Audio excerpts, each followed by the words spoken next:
AI in robotics, game changer or overhype? Whatever knowledge we have gathered over last 100 years almost, they should not be thrown out and then adopt AI to recreate those. If you say that I want to write the AI tools on the very first day, I'm 100% it will be a big failure.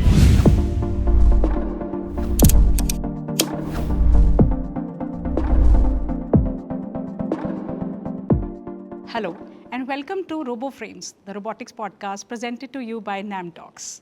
I'm your host, Ekta Singla, Director, NAMTECH School of Robotics. This podcast is an initiative, an effort to address some of the gaps in the evolving robotics ecosystem in India. Who has not noticed the complete paradigm shift in the robotics tech and the rapid expansion around? India is certainly transitioning from just being an importer to innovation hub, and the surge of robotics startups around and the complete infrastructure changing in our industries. But hold on, let's ask, is our education system aligned? All forms of robotic systems, including cobots, quadrupeds, even humanoids, they have actually started being utilized in our industrial systems.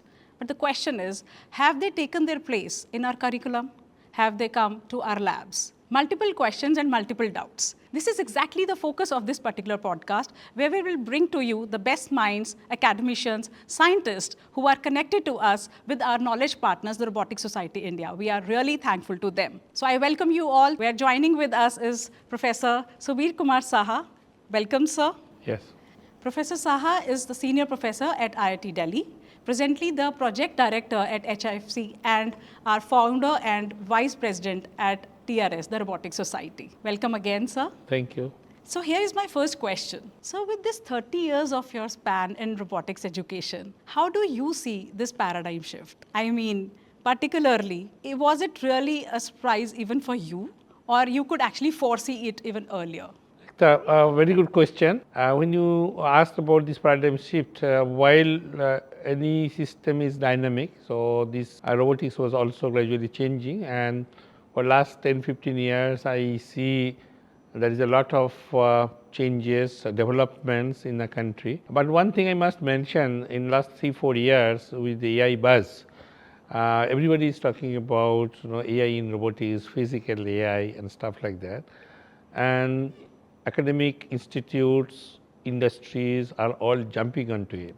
But I think we should move with a very caution move. As I saw one American famous professor was talking that whatever knowledge you have gathered over last 100 years almost, they should not be thrown out and then adopt AI to recreate those things. The best way to take forward this change in robotics is to utilize those knowledge, blend with what AI is coming forward to make it more intelligent, more sophisticated, and move forward. And we have to make ourselves prepared to create the next generation to go through this wave very smoothly. In fact, it is very much connected to what I'm sure this podcast is first for, the students, because they are always wondering what they should study. So my second question is related to the same. How do you assess the curriculum relevance according to the R&D or the industry requirements or employability? That means it is our duty as academicians, educators, that we should indulge in such a way that what you mentioned, keeping the past, the requirements of the fundamentals. Yes. And the AI.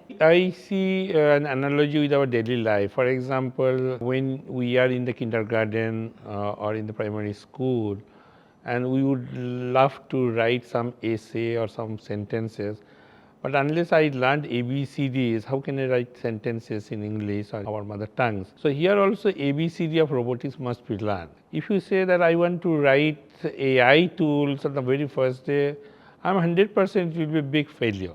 So once you have written the fundamental exams or fundamental practices like learning ABCD, now you can start forming sentences and essays and things like that. But learn the basics, keeping in mind you have to learn the advanced topic. You have to basically carry forward an attitude, how to learn in future also, because after 10 years again this technology will become obsolete and you have to be after the new knowledge. No, but then there is a point. I mean, apart from that, they must have the attitude to learn, that I agree. Isn't it important to work on the curriculum model too? because it's not that we should keep on the students, that they must try ahead, because they are trying even today. It becomes very hard for them to cope up with the curriculum. And then in the evenings, late evenings, being in the part of robotics club, they are learning what they think is important for the future. Should there be some model where probably our society, like robotics society, should start? Right. About maybe 20 years ago, when we started robotics club at IIT Delhi, that time students used to spend time, hours building robots, taking part in competitions, sometime not going to the classes, and there's a complaint from the institute. In any dynamical system, the course curriculum reviews and everything, whichever system we belong to, we must propose to our administration to bring these changes. But till that change does not come, does it mean we'll keep quiet? My answer is no. So I give some projects to the students to get exposed to hardware, to the software.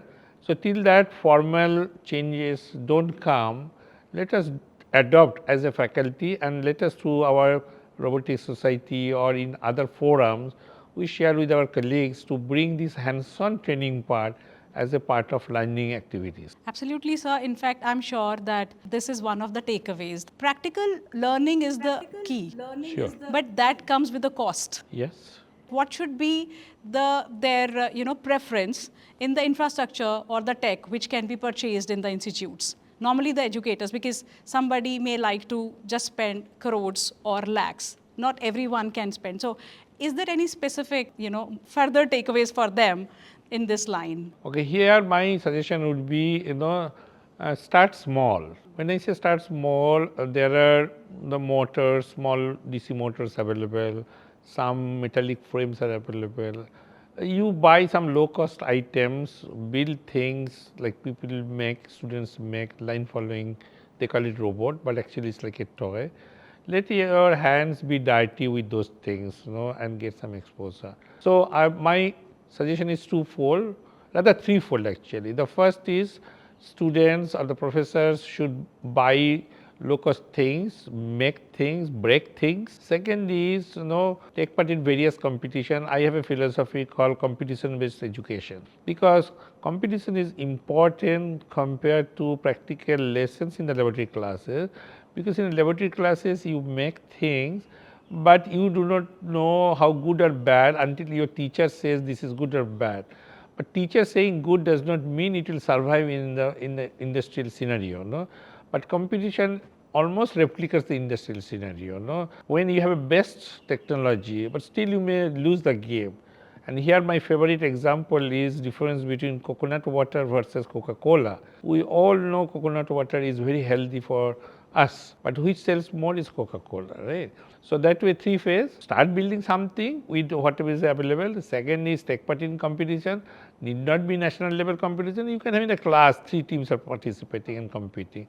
And the third is wherever the infrastructure is available, go there and see industrial scenario, what kind of equipments are used in the industry. That's right. In fact, that connects to one of the point which is always in my mind. Competitions, they do take part, but when they indulge into that and give, I think sometimes 1 or 2 years and learn also, there is no takeaway later to that. I mean, there is a learning, but once they are winning and they are very good in their practical sense, so at least for their higher studies, don't you think like some other connectivity of this, maybe it can be connected to some of the admissions, or what else they can get because of this participation? A very pertinent question. It is unfortunate that third year, fourth year students, particularly fourth year students, do not take part in large number. This is unfortunate part. It was not the case 10 years before, because you asked me the paradigm shift at the beginning. I think this is one of the paradigm shift has happened.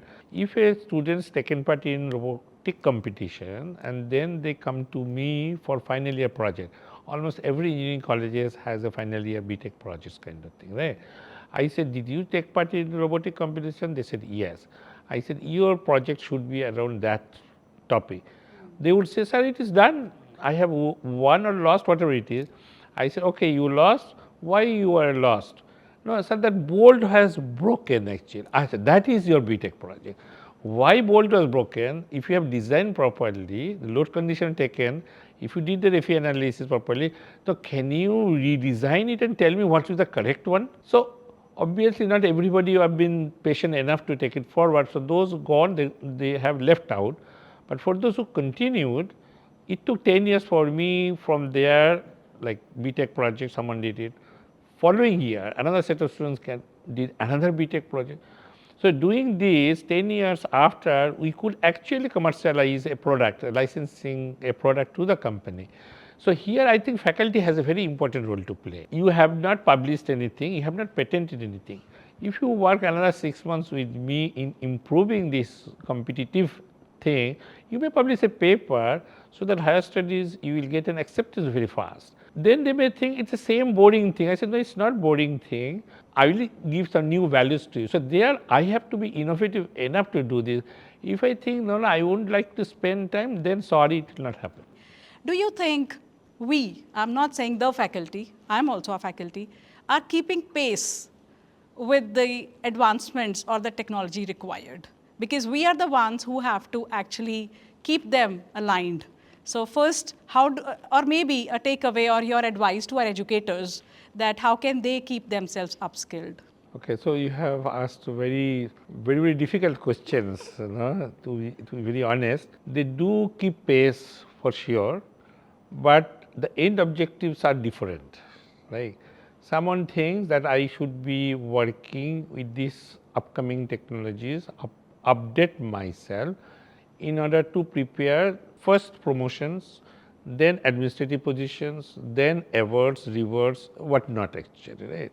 Then there is another set of people actually, who would be thinking, well, they are there, of course, but will it serve the society in the long run? If you ask me, for example, when I see there is a large number of unemployability exists, now unemployability does not mean that job does not exist. Unemployability only means the skill set is not there for the jobs which are available in the market. When I think that what would the skill set should be there in a fastest possible manner, we are talking about faculty development program. Just to give an example of any faculty development program you take it, right? Online, offline, doesn't matter, no? But why do they come? Because they come for a piece of paper which is called certificate, which will be utilized their promotion. Now, how do you engage those participants? Because participants came, that is his or her own choice, you cannot deny. But as a faculty, can I engage these faculty? So I have created program like TOP, team-based online, offline projects. 50 faculty comes, divide into teams, ask them to choose a project from one of the experts lectures. 5 days the program continues. Can they work on 5 days, and what are the different topics around that thing? Say literature survey on vision system, for example. And after 5 days present, what happens in this project? When they are learning from Google and some other sources, they will be able to correlate the lecture by the expert on vision system better. Then these 5 teams are interacting amongst each other. You are from Andhra Pradesh, or I am from Kashmir. So they are having a networking. So this soft skill set, which otherwise do not exist, will be implemented. So that way you have to create new innovative processes. One of my colleagues from IT Madras asked, Saha, in this building, how much steel is there? I said, this is a very strange question you are asking. Maybe 25%. Is this still visible? I said, no. He said, society is exactly like this. 25% of the people are not visible. What is visible is the concrete, the paint, which needs to be changed every 5 to 10 years, right?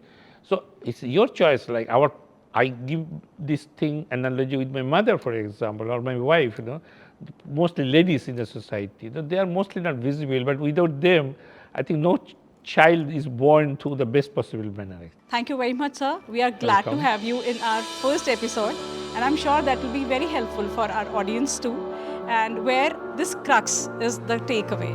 And we have understood in a way that how it is not important that everybody needs to go in the same way, and we have our own ways to contribute in the ecosystem we are talking about, and the way we are talking about the boom coming in robotics. It is you who have to see, even if it is interdisciplinary, how you would like to contribute. This was just a one point which had been discussed. I'm sure from a person like Professor Saha, this itself will be a very good beginning for many. Thank you very much. Thank you, Ekta, for inviting me in the first this podcast. And India has a very bright future in the area of robotics. So, to the viewers, please gear up and enjoy the future good days which are coming up. Yes, and stay tuned for our next episode. Bye.